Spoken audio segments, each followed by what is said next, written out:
হরে কৃষ্ণ।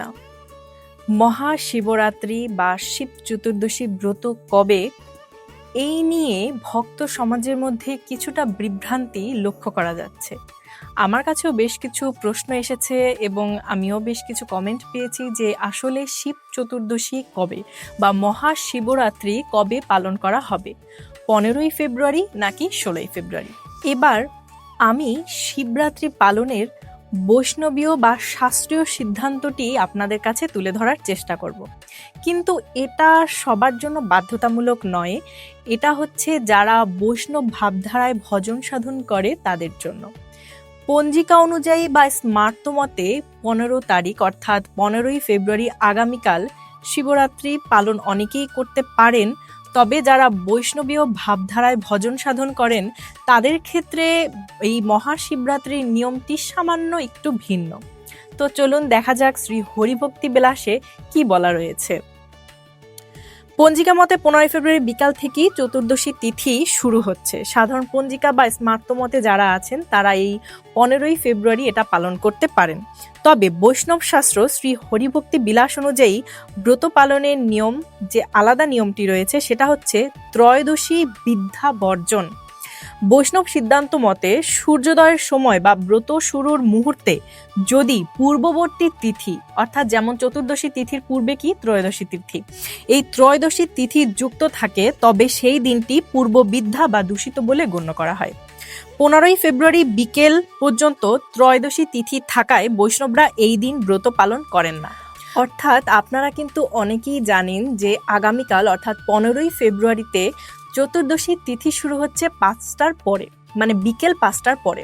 তার আগের দিন পর্যন্ত ত্রয়োদশী তিথি এবং সূর্যদেব ওই দিন ত্রয়োদশী তিথি নিয়েই উঠেছেন, যার কারণে এই দিনটি বৈষ্ণবরা পালন করে না, কারণ এটি বৈষ্ণবতে পূর্ববিদ্যা বা দূষিত বলে গণ্য করা হয়। এবার শুদ্ধ উদয়া তিথি, যেটা বৈষ্ণবরা পালন করেন। মহাদেব পরম বৈষ্ণব, বৈষ্ণবানাং যথাসম্ভব, তাই তার সন্তুষ্টির জন্য বৈষ্ণবরা শুদ্ধ তিথিকেই প্রাধান্য দেন। 16ই ফেব্রুয়ারি সূর্যোদয় থেকে চতুর্দশী তিথি বিশুদ্ধভাবে পাওয়া যাচ্ছে, তাই পরম্পরাগতভাবে বৈষ্ণবরা এই দিনেই ব্রত পালন করবেন। বৈষ্ণবদের করণীয় ও উপবাসের যে সময়সীমা রয়েছে আমি সেটাও বলে দিচ্ছি। তো শাস্ত্রীয় ছাড় বা ন্যূনতম নিয়ম হলো অন্তত দুপুর 12টা পর্যন্ত অর্থাৎ অর্ধবেলা। যদি আপনি সারা দিন নির্জলা উপবাস করতে পারেন সেটা আপনার জন্য ভীষণ ভীষণ উত্তম, কিন্তু অনেকেই রয়েছেন যারা সারা দিন নির্জলা উপবাস করতে পারেন না, তাদের ক্ষেত্রে অর্ধবেলা উপবাস অর্থাৎ এতটুকু ন্যূনতম ছাড় দেওয়া হয়েছে। শাস্ত্রে 2 ধরনের বিধানই রয়েছে। সাধারণত সনাতন ধর্মাবলম্বীরা নিজ নিজ পারিবারিক প্রথা বা পঞ্জিকা অনুযায়ী পালন করে, কিন্তু যারা শুদ্ধ বৈষ্ণব বা বৈষ্ণবীয় রীতিনীতি পালন করেন তাদের ক্ষেত্রে 16ই ফেব্রুয়ারি সোমবার ব্রত পালন করা উত্তম কল্প গ্রহণ করবেন। বাংলাদেশ সময় অনুযায়ী 4 প্রহর ও নিশিত পূজার সময়সূচি সেটাও আমি বলে দেই। নিশিত পূজা এটা হচ্ছে সবচেয়ে শুভ সময়। এই সময়টা হচ্ছে রাত 11:47 থেকে 12:38 পর্যন্ত। এবার 4 প্রহরের পূজা আপনারা কিভাবে করবেন? প্রথম প্রহর সন্ধ্যা 5:54 থেকে রাত 9:03 অবধি। অভিষেক করতে হবে দুধ দিয়ে এবং মন্ত্র হচ্ছে ওম নমঃ শিবায়। এবার আসে দ্বিতীয় প্রহর। দ্বিতীয় প্রহর হচ্ছে রাত 9:03 থেকে রাত 12টা পর্যন্ত। অভিষেক করতে হবে দই দিয়ে, মন্ত্র হচ্ছে ওং শঙ্করায় নমঃ। এরপর আসি তৃতীয় প্রহর। তৃতীয় প্রহর হচ্ছে রাত 12টা থেকে শেষ রাত 3:02 অবধি। অভিষেক ঘি দিয়ে এবং মন্ত্র ওম মহেশ্বরায় নমঃ।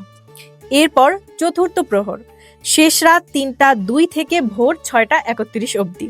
অভিষেক মধু দিয়ে এবং এর মন্ত্র হচ্ছে ওং রুদ্রায় নমঃ। যারা সারা রাত উজাগার করতে পারবেন, জাগরণ করতে পারবেন, ভীষণ ভালো, তারা আপনারা এই 4 প্রহরেই ভগবান শিবের মাথায় এই 4 রকমের, প্রথমটা হচ্ছে দুধ, তারপর দই, তারপর ঘি, তারপর মধু, 4 প্রকার অর্পণ করবেন এবং এই 4টা মন্ত্র যখন দুধ দিয়ে প্রথম প্রহরে করবেন তখন ওং নমঃ শিবায়, যখন দ্বিতীয় প্রহরে করবেন তখন দই দিয়ে এবং ওং শঙ্করায় নমঃ, এবং তৃতীয় প্রহরে ঘি দিয়ে ওং মহেশ্বরায় নমঃ, চতুর্থ প্রহরে মধু দিয়ে ওং রুদ্রায় নমঃ। এভাবে করে আপনারা শিব পূজা করতে পারেন বা মহাশিবরাত্রি ব্রত পালন করতে পারেন। আর যারা আপনারা মনে করুন যে কোনো মন্দিরে গিয়ে একবারে দিনের বেলায় আপনারা ভগবানকে অভিষেক করাবেন, মহাদেবকে অভিষেক করাবেন, সেক্ষেত্রে দুধ, দই, ঘি, ডাবের জল, তারপর হচ্ছে মধু, আতপ চাল, বেলপাতা, বেল, এগুলো সব অর্পণ একবারেই করবেন। আর যারা আলাদা আলাদা করবেন তারা আলাদা আলাদাভাবে অর্পণ করবেন। তো এভাবেই শিবরাত্রি ব্রত পালন করতে পারবেন। এবং আর একটা ব্যাপার, আমি জানি সকলেই শিব পূজা কেন করেন, বিশেষ করে মেয়েরা শিবের মতো পতি পাওয়ার জন্য। তবে আমাদের কিন্তু চাহিদা একটু অন্যরকম হওয়া উচিত। যেমন শিব হচ্ছেন পরম বৈষ্ণব, সুতরাং তার কাছে আমাদের প্রার্থনা করা উচিত যাতে আমাদের মনে ভক্তি হয়, আমরা যেন ভগবানের শ্রীচরণে থাকতে পারি, ভগবানকে শুদ্ধ মনে ডাকতে পারি এবং আমরা যেন শুদ্ধ হতে পারি, পবিত্র হতে পারি। অর্থাৎ শিব যেহেতু বৈষ্ণব, তাই তার নিকট আমাদের ভক্তি প্রার্থনা করা উচিত। হরে কৃষ্ণ।